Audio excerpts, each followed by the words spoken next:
Hi friends, मैं हूं मान, वेलकम टू मूवी शूवी। करते हैं आपस में पॉजिटिव सा नमस्कार और बात करते हैं सफ़ेद की। मैं सर इसलिए ला रहा हूं क्योंकि मैं बिल्कुल ही हिल गया हूं इस मूवी को देख के, इसके कॉन्सेप्ट को देख के। इसमें जो डायरेक्टर साहब है वो नए हैं, वैसे तो प्रोड्यूसर है संदीप सिंह। क्या उन्होंने कमाल की डायरेक्शन करी है कि नहीं करी है। देखो, इस मूवी को देख के ना आपको एक मिनट के लिए घिन भी आएगी, सोचने पर भी मजबूर हो जाओगे आप। सोचोगे कि एक सेंस ऑफ कम्युनिटी भी है लेकिन फिर भी नहीं है, ये सब हो क्या रहा है। मैं आपको समझाने की कोशिश करता हूँ यहाँ पर विदाउट गिविंग एनी स्पॉयलर्स। तो देखो, कहानी कुछ इस तरीके की है कि यहाँ पर आपको एक विडो को प्यार होता हुआ नजर आएगा ट्रांसजेंडर से। और यहाँ पर ट्रांसजेंडर की डेफिनेशन जो है आपको थोड़ी गहराई से समझनी पड़ेगी, वो मैं आपके लिए थोड़ा सा ब्लैंक स्लेट छोड़ देता हूँ। नॉट एंटायरली ट्रांसजेंडर, उसकी बैकग्राउंड क्या है। ये दोनों अपनी अपनी कम्युनिटी के अंदर जब चले जाते हैं, यानी कि विडोज की कम्युनिटी और यहाँ पर ट्रांसजेंडर की कम्युनिटी, तो आपको ऐसा लगेगा कि हाँ भाई, ये तो बहुत ही सेफ इन्वायरमेंट इनके लिए बन गया। एटलीस्ट वहाँ पर ये लोग सेफ हैं, यहाँ पर ये किन्नर जिनको बोला जाता है वहाँ पर वो सेफ है। बट एक्चुअली नॉट, वहाँ पर भी बहुत हायरार्किकल सिस्टम है भाई साहब। तो और वो जो देख के आपको जो मन दुखता है, आपको लगता है कि dejected, ridiculed by the society for sure. आपको कलंक बोला जाता है, आपको मनहूस बोला जाता है, आपको आपसे डरा जाता है अगर आप जैसे ट्रांसजेंडर हैं, जो कि भगवान ने आपको बना के भेजा है, जैसे भी हो सकता है। और इस केस के अंदर तो और भी ज़्यादा कॉम्प्लिकेशंस दिखाई गई हैं। बट आप जब अपनी सेंस ऑफ कम्युनिटी के अंदर आते हो तो ज़रूरी नहीं है कि आपको वही सहारा मिल जाएगा। तो बहुत सारी कॉम्प्लिकेशंस आ जाती हैं यहाँ पर। एक विडो को किस तरीके से एक ट्रांसजेंडर से प्यार हो जाता है, और when the love was suppose to blossom they discover something about themselves. वहाँ से थोड़ा कॉम्प्लिकेशन आ जाता है। कैन दे फाइंड सोलस और लेट्स से लव स्टिल, और क्या ये सोसाइटी का नॉर्म जो है वो चेंज कर पाएंगे कि नहीं कर पाएंगे, ये पूरी स्टोरी कहानी चलती है।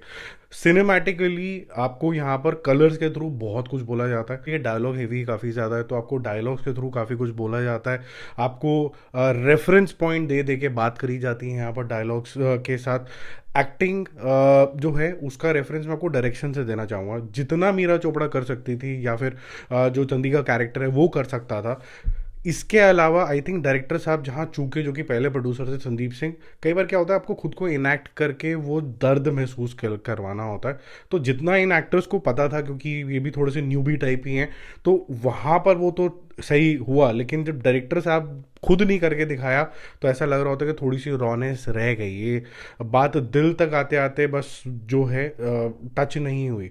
और क्योंकि मोनोलॉग्स हैं, क्योंकि लंबे लंबे एम्प्टी स्पेसेस हैं बीच बीच के अंदर, तो आपको ऐसा लगता है कि यार ये थोड़ा सा डेड स्पेस ज़्यादा क्रिएट हो रहा है, थोड़ा स्ट्रेच हो रहा है। At the end of it, क्या ये हैप्पी मूवी है, क्या ये सैड मूवी है, ये आप खुद फाइंड आउट कर लेना। बट जो थ्रू आउट द जर्नी है, ये मैं आपको फॉर श्योर बता सकता हूँ, it's not a pleasant experience watching it, but in a good way. Because जो यहाँ पर दिखाया गया है वो ऑलमोस्ट ये बोलने की कोशिश करी गई है कि यार ये जो मान्यता है, ये जो कम्युनिटी बनाने वाला है, इवन रिलीजन जो है, उन सबसे ऊपर जो है वो इंसानियत है। और इंसानियत में दो इंसान एक दूसरे के अंदर अपना एक स्पेस फाइंड आउट कर सकते हैं, और उसके अंदर किसी को किसी की चीज़ की ब्रैकेट करने की ज़रूरत है नहीं। बाकी अगर हम बात करें कि क्या इसका म्यूज़िक इम्पैक्टफुल है कि नहीं, कुछ कुछ जगहों पे कुछ ऐसा म्यूज़िक आता है जहाँ पर आपको एक स्केयर क्रिएट करना है, वहाँ पर म्यूज़िक बहुत पावरफुल है। Specifically the BGM I am talking about. बात करते हैं एडिटिंग की। एडिटिंग मैं हमेशा से मानता हूँ कि एडिटर अकेला बेचारा कुछ नहीं कर सकता है। एडिटर को हमेशा डायरेक्टर के साथ बैठना पड़ता है, डायरेक्टर के विजन को समझना पड़ता है। अगर डायरेक्टर साहब संदीप है तो उसको उसके साथ बैठ के ये फाइंड आउट करना था कि कौन से ऐसे अनइम्पॉर्टेंट सीन है जिसको मैं दिल ना लगा के काट सकता हूँ।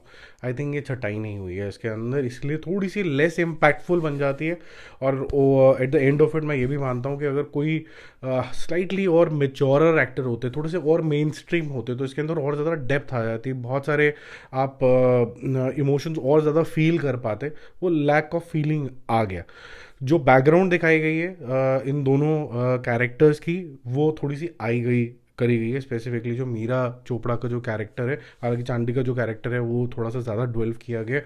वो आपको खलता है कि ये थोड़ा सा और डेवलप किया जाता तो आगे की फ्यूचर चॉइसेस जो है आपको इजी हो जाती समझने के लिए। बाकी आप देखो, मैंने कोशिश करी मैं आपको कोई स्पॉइलर ना दूँ। वैसे तो काफ़ी डायरेक्ट सी ये मूवी है, जस्ट जो डायलॉग्स जो हैं वो काफ़ी ज़्यादा कॉम्प्लिकेटेड है, आपको अनलेयर करना पड़ता है। मूवी शू का जो थीम है उसके हिसाब से इसको 10 on 10 मिलने चाहिए। लेकिन अगर हम ऐसा देखें कि ये मोशन पिक्चर पिक्चर है और मोशन पिक्चर के हिसाब से आपको कितने नंबर देने हैं, तो सिनेमैटिकली अच्छी लगेगी आपको, इसका जो भाव है वो अच्छा लगेगा आपको, एक्टर की रॉनेस ठीक लगेगी। कई बार आपको रॉनेस दिखानी होती है स्क्रीन के ऊपर, क्योंकि आप बहुत ज़्यादा बिल्कुल ही सटीक एक्टिंग नहीं दिखाना चाहते हो, जैसे कि कोई संजय लीला भंसाली की मूवी है और उसमें आलिया भट्ट काम कर रही है, वैसा भी नहीं करना चाहते हो, थोड़ा रॉनेस दिखाना चाहते हो। उसके हिसाब से एक बैलेंस बनाते हुए it is a 7/10 movie, not for everybody for sure, but जो लोग देखेंगे वो इसकी तारीफ एक बारी ज़रूर करेंगे कॉन्सेप्ट की। ठीक है, बाकी जल्दी मिलते हैं रिव्यूज़ और अपडेट्स के साथ। Stay connected, bye bye.